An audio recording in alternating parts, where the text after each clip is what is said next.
To like keep a place like this running over the long term, I think you really have to like set out to keep it, you know. I mean, that has to be like one of your goals, specifically to like keep it going long term. I mean, if you're just doing it just to kind of like, you know, live the moment and to like kind of just you know, enjoy it while it lasts or whatever, then eventually, like, you know, there's enough obstacles and enough like in your way that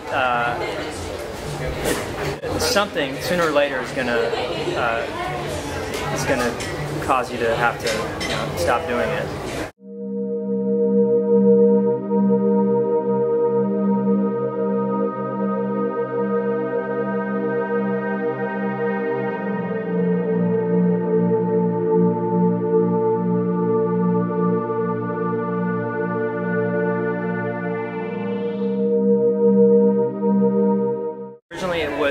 There was three of us, myself, Ara Sharinian, and Jarrett Silverman.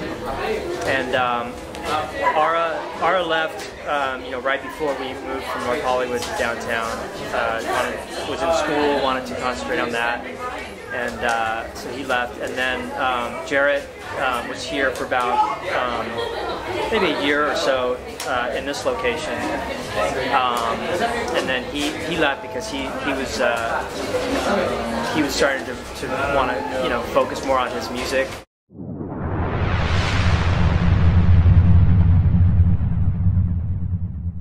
Part of the motivation for like wanting to open up a place like this was when I was growing up, when I was like in high school and like before I was 21, there weren't a lot of like all ages places like this, and if there were, they were, you know, they would be open for like a few months and then they'd close. And, so it wasn't really until Jabberjaw came along, which was like a venue very similar to this, in like on Pico. It closed in 1997, like June or July of '97, and so that kind of was one of the places that kind of inspired all three of us to open up the Smell, because, you know, we had, all three of us had been to a lot of shows there, and we kind of all met there in like other similar venues,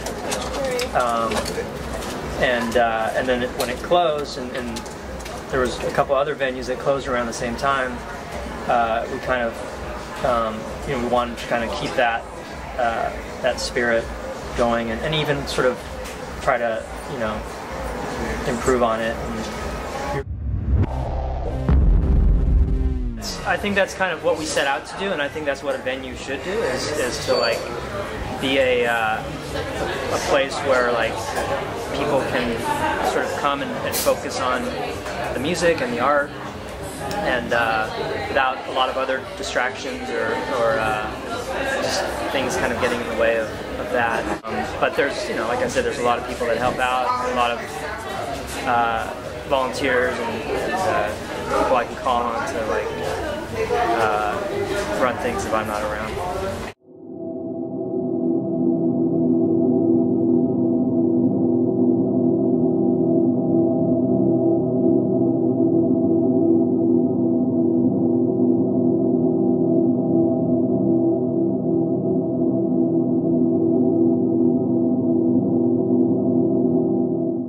The change in downtown affected you guys at all? In the last like 7 years, it's really this area has really changed. This whole neighborhood, this block.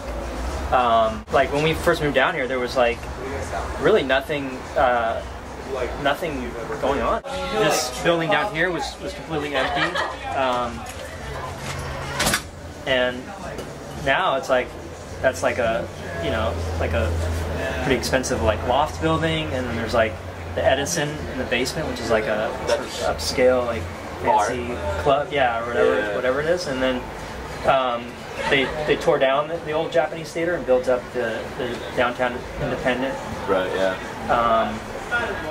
Block further down, it's really been built up. There's like a yoga place and like coffee houses and stuff, and then there's like art walk every like once a month.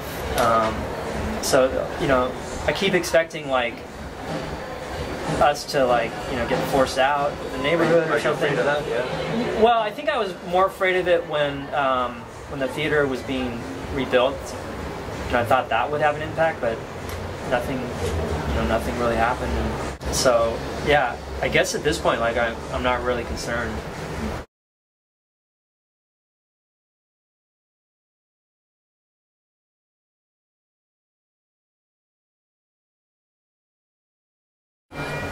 Make sure you lock the door. Yeah.